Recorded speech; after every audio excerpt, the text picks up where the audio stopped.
Bonjour et bienvenue sur ce plateau. Nous allons aujourd'hui aborder l'étude numéro 5, transgresser ou enfreindre l'esprit de la loi. Avec moi, le pasteur Ralph Sichin et le pasteur Émile Lazare. Bienvenue. Pasteur Ralph Sichin, veux-tu prier, s'il te plaît? Éternel notre Dieu, merci pour cette occasion d'être là, de pouvoir approfondir ce chapitre. Merci pour toutes les leçons soulignées dans ce riche chapitre de Néhémie, que tu puisses nous aider par ton Esprit Saint à pouvoir approfondir et être pragmatique pour notre bien, pour le bien des internautes et pour ceux qui vont animer les leçons. Au nom de Jésus. Amen. Amen. Amen. Alors, l'objectif de cette étude est quand même ambitieux. Nous allons aborder le chapitre 5 de Néhémie. Et le verset à mémoriser est quand même révélateur de l'exhortation qu'il fait. Je vous en prie, dans Néhémie chapitre 5, le verset 11, « Je vous en prie, rendez-leur aujourd'hui même leurs champs, leurs vignes, leurs oliviers et leurs maisons, ainsi que le centième de l'argent, du blé, du vin et de l'huile que vous avez exigé d'eux comme intérêt. » Alors, quel est le problème ? Quel est le contexte de ce chapitre 5 de Néhémie ? Bon, nous avons un problème économique parce que dans l'histoire, il est connu que les rois perses, il avait introduit un système de taxes qui parfois était très lourd pour le peuple et surtout pour les gens qui étaient démunis. Les historiens disent qu'il y avait environ 350 talents d'argent qui devaient être pris de la province de Judée pour l'Empire perse. Pour avoir juste une idée, l'occupation romaine demandait environ 80 talents d'argent quelques centaines d'années plus tard, quand la situation économique était meilleure. Donc, c'était pratiquement un sort d'une taxation qui était excessive. Et peut-être à cause de cette taxation excessive, avec la famine qui a eu lieu là-bas, il y avait un appauvrissement d'une grande partie du peuple. Il y avait certains qui étaient riches et qui ont profité de ça pour gagner un peu plus. Et il y avait d'abord des emprunts avec l'intérêt qu'ils ont donné à ceux qui étaient pauvres, mais il y a aussi ce qui était très mal perçu, le fait que certains juifs se sont vendus eux-mêmes ou une partie de leur famille pour payer pratiquement les dettes qu'ils ont contractées. D'accord. Et ça, c'était insupportable pour Néhémie quand il a appris ça, parce que ce peuple venait de retourner chez eux, ils sortaient d'un sorte d'esclavage national, et maintenant ils se mettaient dans un sorte d'esclavage domestique. Oui. Est-ce que tu voudrais ajouter quelque chose ? C'est que aussi, d'après les lois bibliques, tout était en somme institué pour qu'il n'y ait pas d'exploitation. Néanmoins, on pouvait faire un esclave de membre de sa famille quand même. Oui, on pouvait. On pouvait. Oui, on pouvait, mais ce n'était pas obligatoire. Lorsqu'il est ici, il est question de première nécessité, parce qu'il est question de blé, de nourriture, ainsi de suite. Lorsqu'on hypothéquait son terrain pour acheter un autre terrain, ça, on pouvait comprendre. Lorsque nous voyons dans le livre de l'Exode, on dit même, tu peux, mais tu dois laisser le manteau, parce que c'est avec ça qu'il... Et puis, si toutefois tu le prends, tu dois rendre avant le coucher du soleil. Donc il faut être sans cœur pour aller jusque-là. Il faut être sans miséricorde, sans justice. Ce n'était pas une obligation. Néhémie ne faisait pas ça. Il pouvait le faire. Oui, pourtant, il est en position de le faire. C'est là la loi et l'esprit de la loi que nous allons développer. Donc en fait, après. Le peuple est revenu de l'exil. Ils ont subi des oppressions pour la reconstruction des peuples environnants. Et il se trouve qu'eux-mêmes subissent une oppression interne, frère contre frère, en raison d'une famine. Et là, nous sommes dans l'exploitation, dans vraiment, c'est dépouiller l'autre complètement. Voilà. Il y a le cri, ils vont crier, les vont, mamans c'est ça, vont c'est crier comme ça pour que demander commence le chapitre. du blé, Bon, de la nourriture. Ici, nous sommes plus dans la nourriture, et puis il y a d'autres catégories pour le terrain, ainsi de suite. Ils se plaignent, c'est ce qui est dit au chapitre 5, le verset 1, ils se plaignent gravement de leurs frères juifs.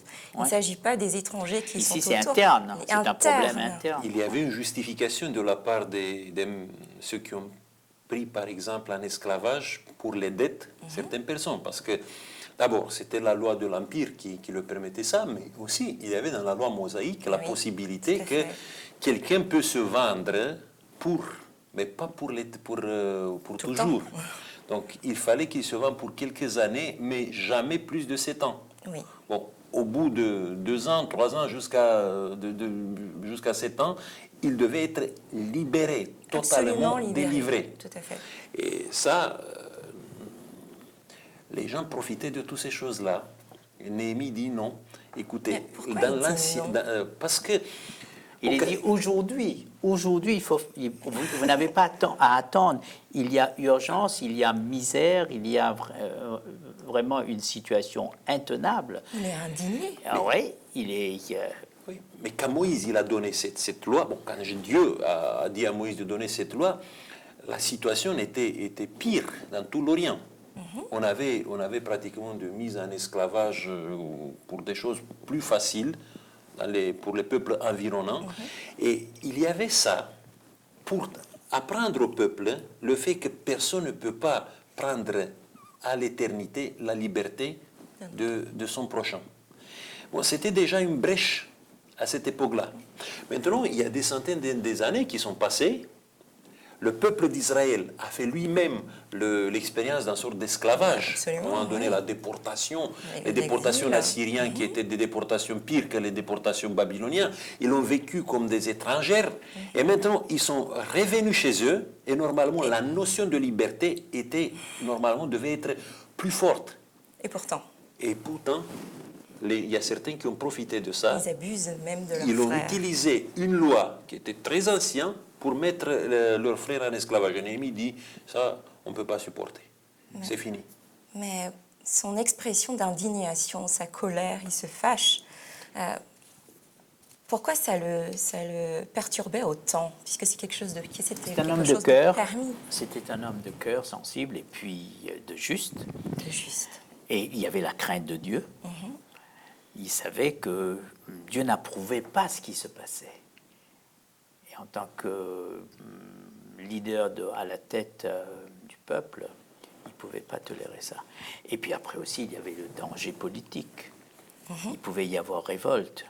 Il pouvait y avoir aussi, parce qu'ils ont construit la muraille, c'était fini, Néhémie pensait que là maintenant c'est le temps de paix, mais interne il y avait vraiment le pourrissement d'une situation d'exploitation.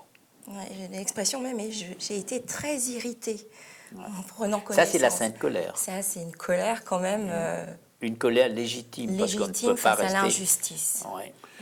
Mais en même temps, le verset 6 dit, je résolus de faire des reproches. Donc c'est pas une irritation, et il réagit sur l'empire de cette C'est pas la violence ici. indignation. Oui. Bon, c'est normal d'être indigné quand tu vois des injustices. Mais quand tu réagis aux injustices que tu vois, il faut quand même que tu raisonnes. Parce que si tu réagis avec une sorte de colère qui n'est pas maîtrisée, D'accord. tu peux transformer, tu sais, une indignation qui est normale et légitime pur, ouais. dans une injustice un peu plus forte, un peu plus criant. Regardez, je vous donne un exemple.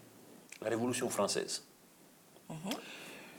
L'indignation du peuple par rapport à la famine qui existait à cette époque-là, le prix du blé qui était flamboyé, c'était une indignation qui était correcte et normale. Mais la manière dont cette Qui va- indignation qui va- s'est manifestée, avec la prise de Bastille, avec le lynchage de celui qui était le commandant de Bastille, avec tous les horreurs qui ont suivi, C'est la violence. ça c'est la violence qui fait que l'injustice primaire n'est rien par rapport aux injustices qui se sont développées après, avec cette manifestation de la violence. Il faut faire attention.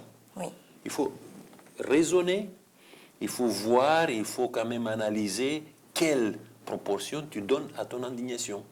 Oui, mais son indignation était légitime, on l'a dit, mais c'est surtout son approche de cette situation qui est très intéressante. Mais avant de poursuivre sur sa manière de gérer ce problème, est-ce que nous autres, dans nos communautés, nous n'avons pas des formes d'abus où nous voulons respecter la loi plutôt que l'esprit de la loi? Ici, peut-être, nous ne pouvons pas parler de problème d'argent, mais problème de culpabilité, problème de rester dans la lettre et ne pas considérer l'esprit de la loi. Alors, Et on fait beaucoup de tort en demandant à nos membres d'être sectaires, d'être vraiment réductifs et ne pas avoir cette ouverture. Et on culpabilise pour cela face à la loi même. règles. Oui, prenons. Est-ce que moi je peux dire à une famille n'ayant pas à manger que le quatrième commandement vous empêche d'aller au coin pour vous avez trouvé 5 euros dans votre poche, vous n'allez pas attendre le coucher du soleil pour acheter du pain. C'est qu'il y a, oui, il y a vraiment un bon sens, mais lorsqu'on on devient fanatique, légaliste, on fait beaucoup de tort à l'Église, aux membres et à soi-même face à Dieu. Oui. Bon, peut-être une forme d'abus, c'est de prendre des textes de la Bible, mais pas seulement de la Bible, mais nous avons certaines écritures qui font quand même l'autorité spirituelle dans notre Église, et il y a certaines qui ne tiennent jamais compte du contexte.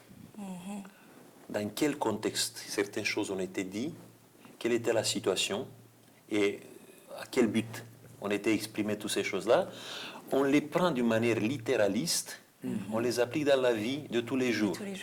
Et tu peux te trouver pratiquement, tu peux comme ça justifier les choses les plus misérables, les plus horribles qui sont dans le caractère humain. Tu peux sanctifier le mal et même le diable avec des arguments de la Bible. Parce qu'il faut faire bien attention de savoir dans quel esprit les choses ont été dites. On a donné cet exemple où la loi mosaïque autorisait la mise en esclavage pour les dettes. Mais si vous regardez le contexte, c'était pratiquement une leçon où Dieu essayait de transmettre au peuple Israël le fait qu'ils ne sont pas maîtres pour la vie de quelqu'un. Après, il y avait le sabbat qui a été donné, et le sabbat, c'était le jour où les esclaves, les maîtres d'esclaves, tout le monde était mis sur le même piédestal, parce que tous ces gens-là avaient le même créateur. Donc, tu avais toutes ces choses-là. Et il faut apprendre cet esprit de la loi qui était la liberté, la délivrance, la compassion pour les autres. C'est dans cet esprit-là que tu dois développer et construire ton caractère. Après, Jésus, quand il vient dans le Nouveau Testament, il reprend pratiquement la loi et lui donne vous avez entendu que, moi je vous dis, nous prenons un simple fait que les disciples qui froissaient le blé le jour du sabbat, il y avait là les extrémistes, les fanatiques, ils ont transgressé le sabbat. Et Jésus a été loin en disant David il a été dans le sanctuaire, il a pris quelque chose d'interdit. C'est que ça, c'est l'esprit de la loi. Mais pourquoi on n'arrive pas à comprendre cet esprit et à surtout appliquer cet esprit de la loi dans nos communautés?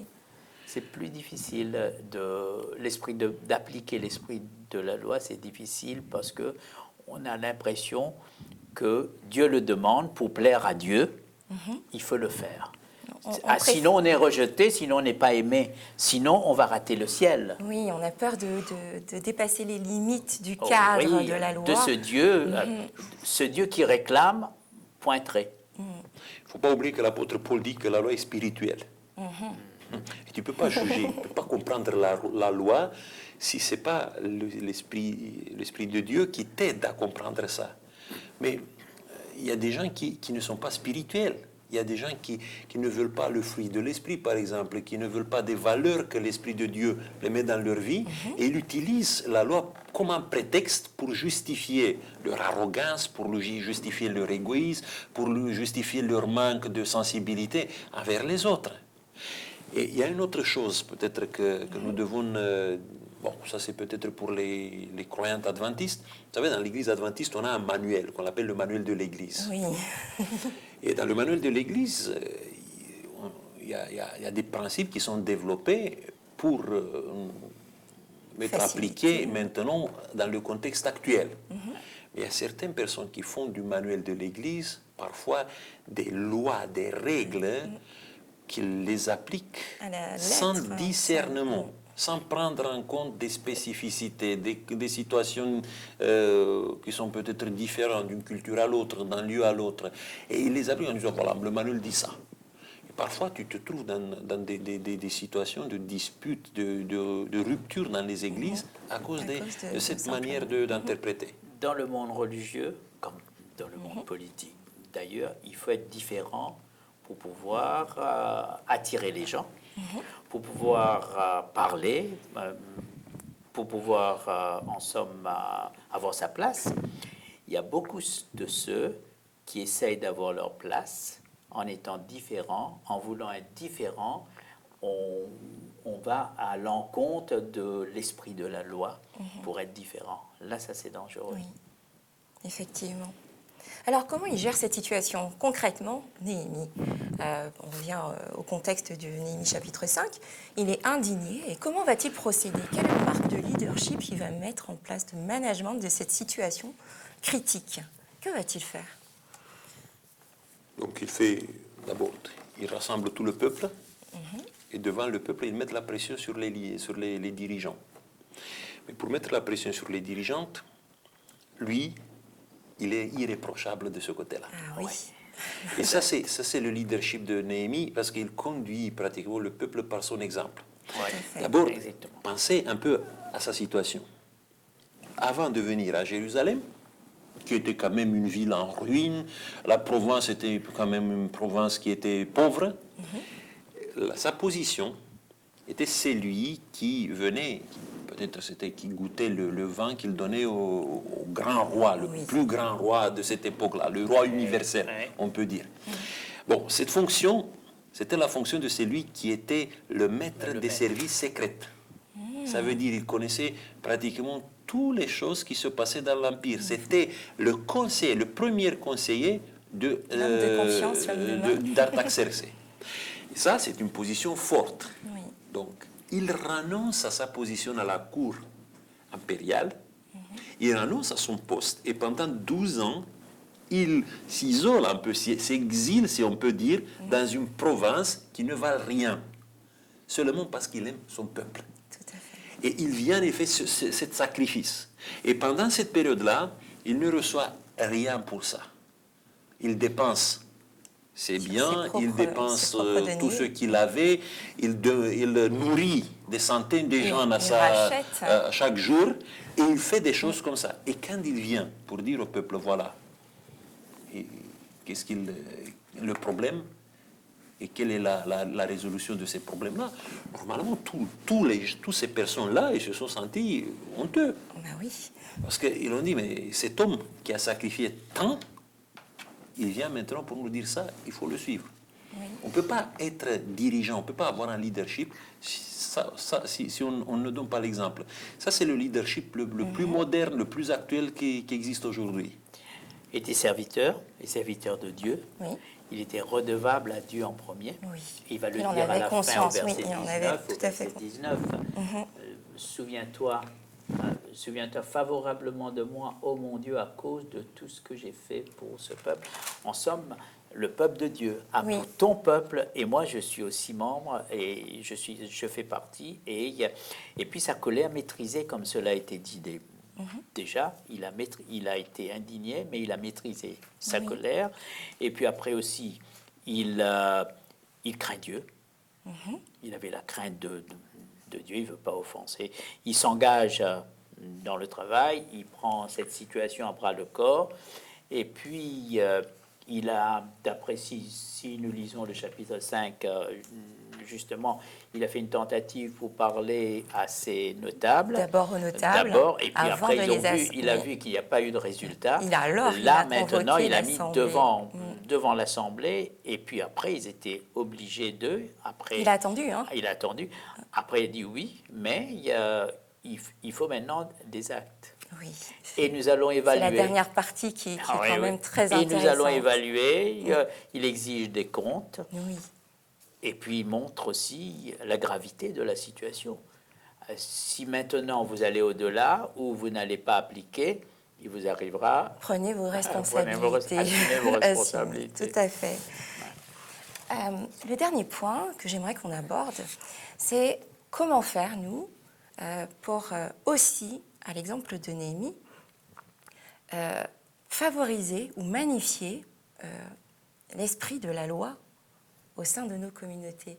Comment parvenir à fédérer autour de l'esprit de la loi plutôt que une manière légaliste de vivre sa religion, sa spiritualité.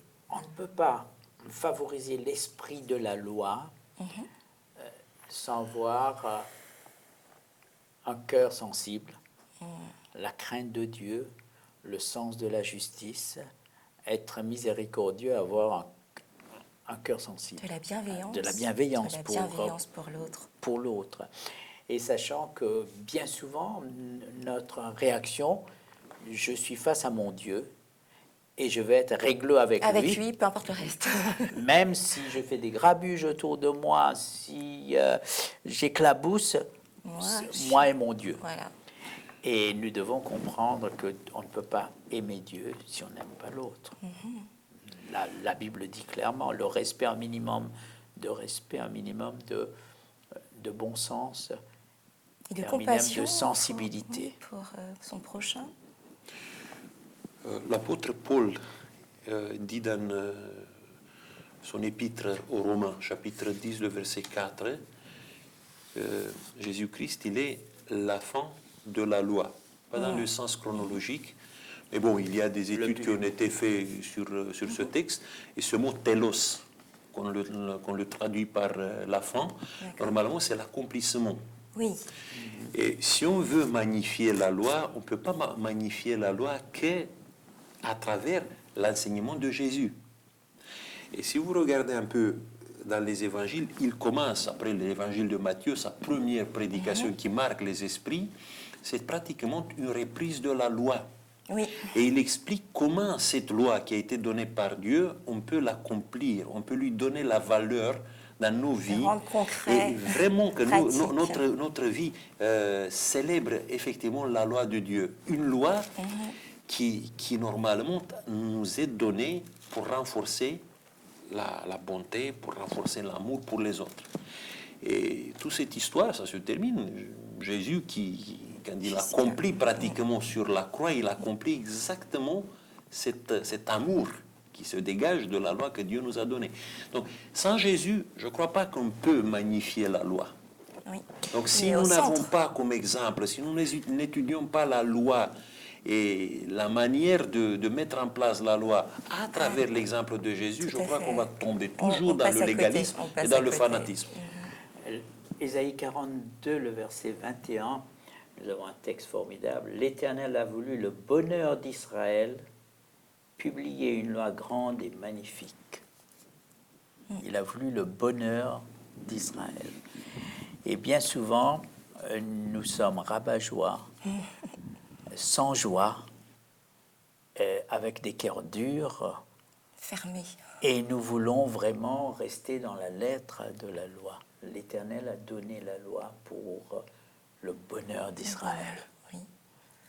Et moi, c'est la résonance que j'ai eue par rapport à cette étude, c'est ce texte de Matthieu 5, le verset 17. Ne pensez pas que je sois venu pour abolir, Et mais accomplir. Hein, pour donner la vie, pour donner la pour vie, faire vivre. Faire vivre, Pour faire vivre. la loi de Dieu. Le texte que vous avez lu, Oui. il est dans le contexte d'une Oui. prophétie sur le serviteur de l'Éternel, Ah oui, qui était Jésus. Oui. Ouais, exact. Donc c'est lui Ouais. qui Ouais. fait ça. C'est lui qui Ouais, peut ouais, faire mettre ça en nous. En nous, Tout ouais. à fait. Eh ben, je vous remercie pour ce partage, pour cette étude. Et puis, poursuivez les débats à la maison et dans vos communautés. Et puis, rendez-vous à une prochaine étude.